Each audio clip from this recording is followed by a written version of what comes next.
Ya. Assalamualaikum warahmatullahi wabarakatuh semuanya. Waalaikumsalam warahmatullahi wabarakatuh. Selamat pagi anak-anak. Pagi Bu. Apakah ini masih semangat? Semangat. Ya, semangat tentunya. Oke, untuk melakukan kegiatan pada pembelajaran hari ini, kita berdoa terlebih dahulu ya.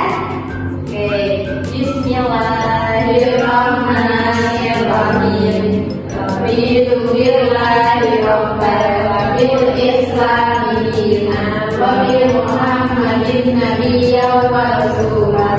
Rabbi shrah warzuqni fahman. Rabbi shrah li sadri wa yassir li amri wahlul 'uqdatam min lisani yafqahu qawli. Amin ya rabbal alamin.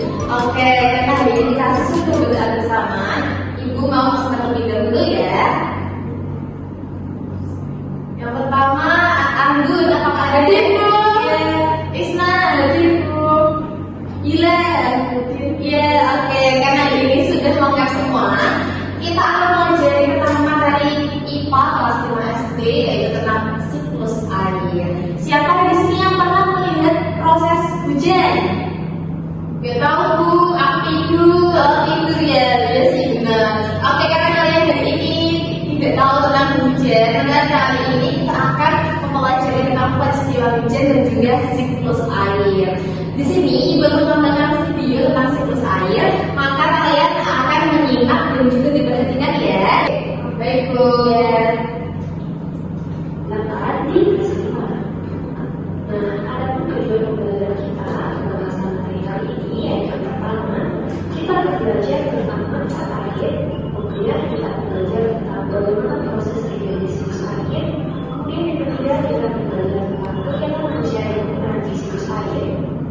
Oke, jadi hari ini kita akan mempelajari 3 poin, yaitu tentang manfaat air, proses terjadinya siklus air, dan juga kegiatan manusia yang mempengaruhi siklus air. Karena air ini kita menggunakan dalam kehidupan sehari-hari ya tentunya anak-anak. Oke, lanjut.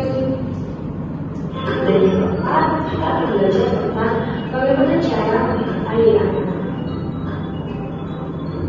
Anak-anak, seperti yang kita ketahui, bahwasanya air merupakan salah satu sumber daya alam yang sangat dibutuhkan oleh makhluk hidup di bumi ini. Tanpa adanya air, manusia, hewan dan juga tumbuhan tidak akan dapat berkesimpulan kehidupannya.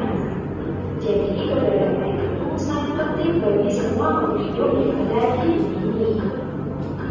Dan, kalau katanya, sekitar 71% permukaan bumi itu ditutupi oleh perairan.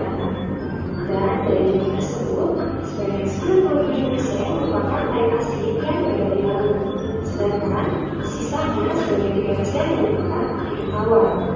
Nah, sebanyak 2% air tawar ini merupakan es yang berada di kutub, dan sisanya merupakan air yang dapat kita gunakan yang berada di danau, sungai, dan air tanah. Wah, ternyata sebagian besar bumi kita tertutup dari perairan dan tanah, dan hanya sekitar air yang dapat kita gunakan. Manfaat air dalam kehidupan ini untuk apa saja sih? Oke, mari kita bahas manfaat air dalam kehidupan bagi makhluk hidup. Oke, jadi sekarang kita akan membahas tentang manfaat air bagi makhluk hidup di bumi ini. Oke, ada yang pertama, manfaat air bagi manusia yaitu kesehatan makan dan minum. Selain untuk minum, bisa kita gunakan untuk memasak. Kemudian juga kita bisa gunakan untuk mandi. Nah, selain ketiga aktivitas ini, masih banyak sekali manfaat air bagi kehidupan manusia. Selain dimanfaatkan oleh manusia, air juga tentunya dimanfaatkan oleh hewan, yaitu bisa digunakan untuk membersihkan lingkungan maupun digunakan untuk minum. Selain manusia dan hewan, air juga dimanfaatkan oleh penambang. Nah, air digunakan untuk berfotosintesa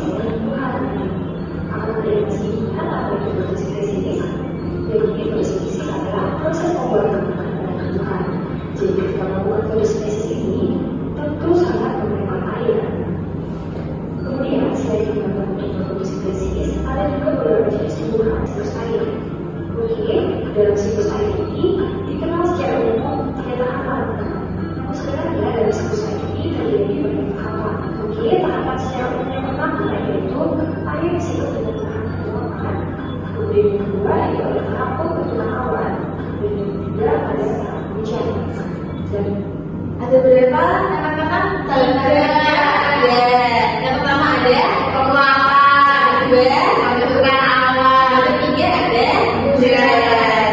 Oke, dari kita masih tentang siklus air ada nomor 8 pembentukan awan dan juga hujan.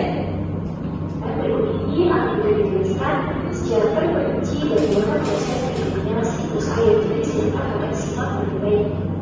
Nah, di dalam proses terjadinya siklus air, pertama-tama yaitu air yang berada di bumi, baik itu air yang ada di sungai, air yang ada di danau, maupun air yang ada di laut, akan mengalami penguapan apabila terkena sinar air. Nah, proses ini disebut dengan proses evaporasi, yaitu penguapan air yang terjadi akibat terkena sinar matahari. Nah, kemudian tidak hanya air yang ada di danau, air yang ada di sungai, air yang ada di mana saja yang menguap, tetapi air yang ada di tumbuhan juga akan menguap apabila terkena sinar matahari. Jadi, penguapan air yang ada di tumbuhan akibat terkena sinar matahari ini disebut dengan proses transpirasi. Kemudian selanjutnya, uap air dari hasil proses evaporasi dan transpirasi kemudian naik ke atmosfer. Uap air akan terus naik ke tempat tinggi yang dingin dan mengalami proses penurunan yang kita kenal dengan istilah kondensasi. Kondensasi ini menyebabkan uap air berubah wujud menjadi butiran-butiran air yang kita sebut dengan hujan. Tidak hanya dalam bentuk hujan saja, tetapi bisa juga dalam bentuk salju. Turunnya titik air ini kita kenal dengan istilah presipitasi. Presipitasi ini merupakan peristiwa jatuhnya butiran-butiran air dari awan.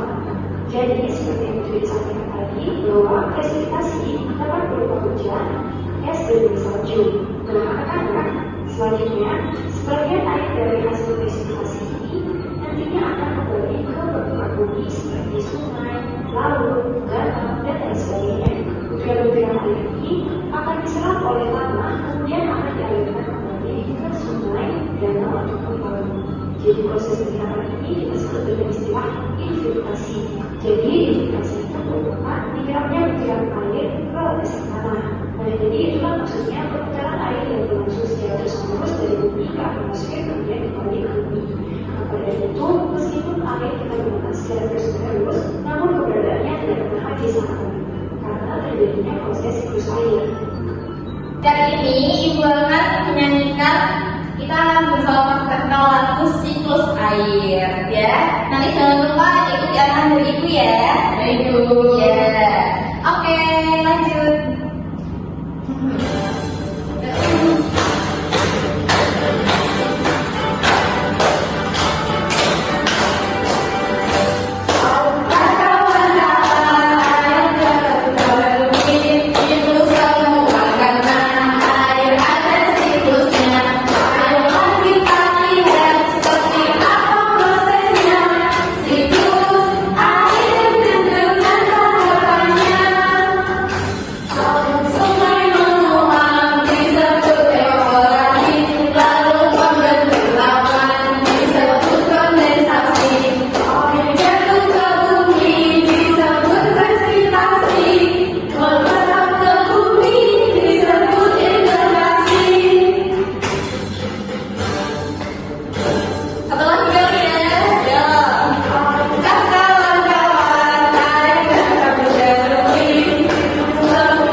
Maka pelajaran dari ini telah berakhir sampai di sini.